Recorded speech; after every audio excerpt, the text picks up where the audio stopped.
Halo, selamat sore teman-teman, para pencinta timnas Indonesia. Kali ini saya mau ulas atau bahas sedikit tentang pertemuan pertama antara timnas Indonesia dan timnas Kurasaw. Kita tentu sangat bangga dengan kemenangan 3-2 yang diraih oleh timnas Indonesia di bawah pelatih asal Korea Selatan ini, Sim Taeyong. Dan kemenangan tersebut tentu membuat banyak orang uh, merasa kaget dan tentu bangga. Kaget karena kita berada di peringkat 155 dan melawan tim di peringkat FIFA 84.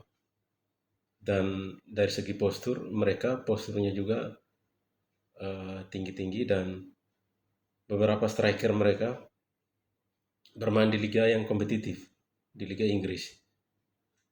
Kalau nggak salah nomor 7 atas nama Juninho itu pernah main di Everton dan kemudian pindah ke Birmingham saat ini.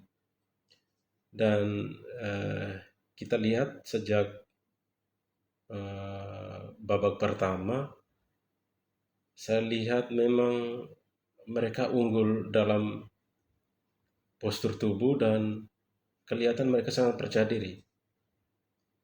Tapi pasukan kita juga, timnas Indonesia, yang diisi oleh para pemain muda, saya lihat mental mereka bagus dan mereka tidak gentar menghadapi rasa percaya diri yang kuat oleh para pemain-pemain Curaçao. Dan terlihat ketika gol pertama Curaçao, mental pemain kita tidak down, dan mereka beberapa menit kemudian langsung membalas gol pertama. Kemudian kita unggul 2-1.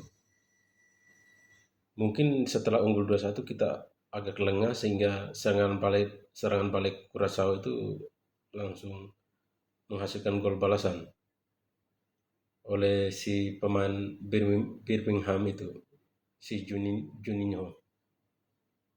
Kemudian pada babak kedua timnas kita unggul melalui Dimas Derajat. Dan akhir-akhir ini euforia itu kita lihat di media sosial, dan banyak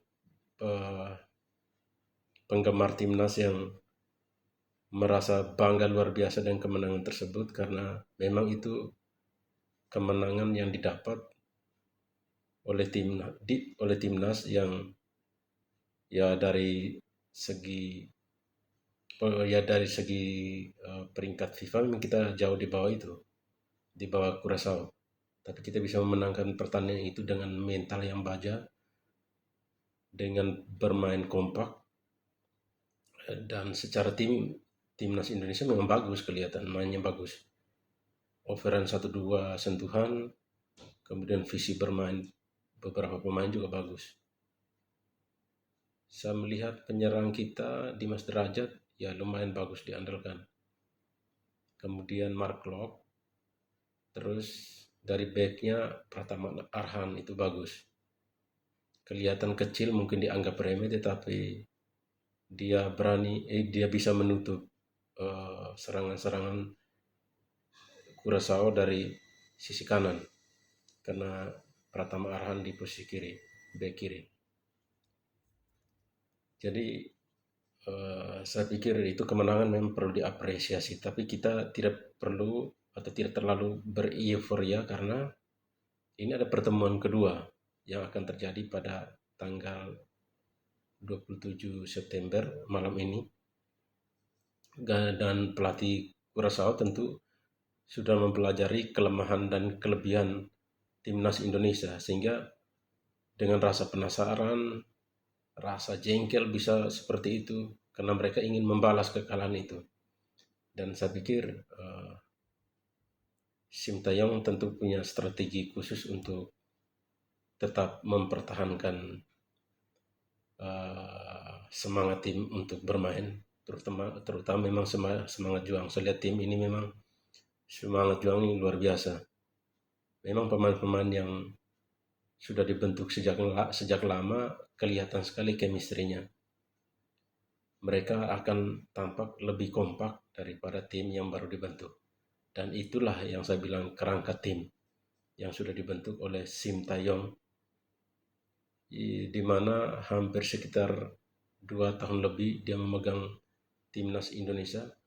Itu saya melihat sudah ada kerangka tim dengan pola permainan yang diinginkan oleh pelatih, sehingga pemain-pemain baru yang dia rekrut dari luar, yang baru datang dari klub untuk menggantikan posisi-posisi tertentu, yang pemain lama yang tidak dipanggil atau pemain yang cedera, mereka telah mengikuti kerangka tim dengan sistem atau pola permainan yang diinginkan pelatih, sehingga pola yang sama tidak berubah.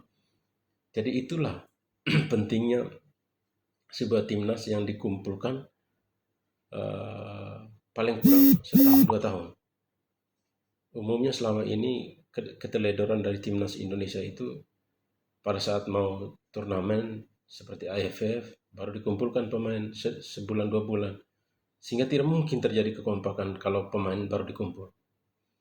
Dan zamannya Sim Taeyong, saya lihat memang sudah terbentuk pola permainan, sudah terbentuk kerangka tim, dan pemain-pemain baru tinggal menyesuaikan diri dengan kerangka yang sudah ada. Dan saya pikir kalau kedepannya sudah tidak ada Sintayong atau kita dapatkan pelatih yang baru lagi, harusnya kerangka atau pola permainan itu sudah terbentuk oleh pelatih yang bersangkutan dengan pola permainan yang dia inginkan. Sehingga pemain-pemain baru yang dia masukin ke dalam tim, ada pemain yang menonjol di liga, dia masukin mengikuti kerangka tim yang sudah ada dengan pola permainan yang diinginkan pelatih itu, sehingga tidak merubah-rubah sistem permainan yang bisa jadi membingungkan pemain. Mereka kehilangan chemistry, kemudian tidak bisa mengeluarkan potensi terbaik dari para pemain. Itu yang saya lihat kelebihan dari durasi waktu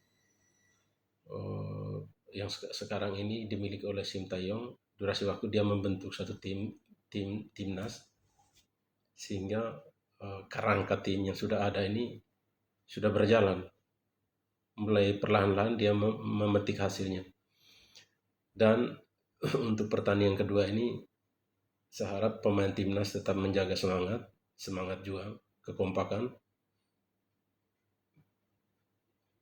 Karena saya pikir Curaçao akan menyerang habis-habisan dari awal. Apalagi stamina mereka lebih bagus daripada kita. Mungkin pertandingan pertama mereka masih menyesuaikan diri dengan cuaca di Indonesia. Tapi pertandingan kedua ini tentu persiapan mereka akan lebih matang. Dan perlu hati-hati timnas Indonesia. Kalau tidak kita bisa banyak kebobolan dan bisa menderita kekalahan yang memalukan.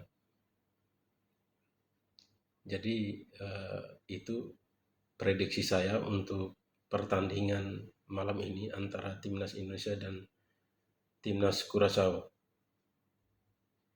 Kalau beruntung kita bisa mendapatkan hasil draw. Tapi kalau sial bisa 2-3-0 kita kalah. Itu teman-teman. Terima kasih, semoga timnas kita selalu bertumbuh, berkembang menjadi timnas yang kuat dan solid, sehingga maju lebih bagus lagi di masa yang akan datang, bisa mengikuti turnamen-turnamen yang lebih bergengsi, Piala Asia. Itu yang kita harapkan dari timnas Indonesia. Terima kasih. Selamat sore. Semangat timnas.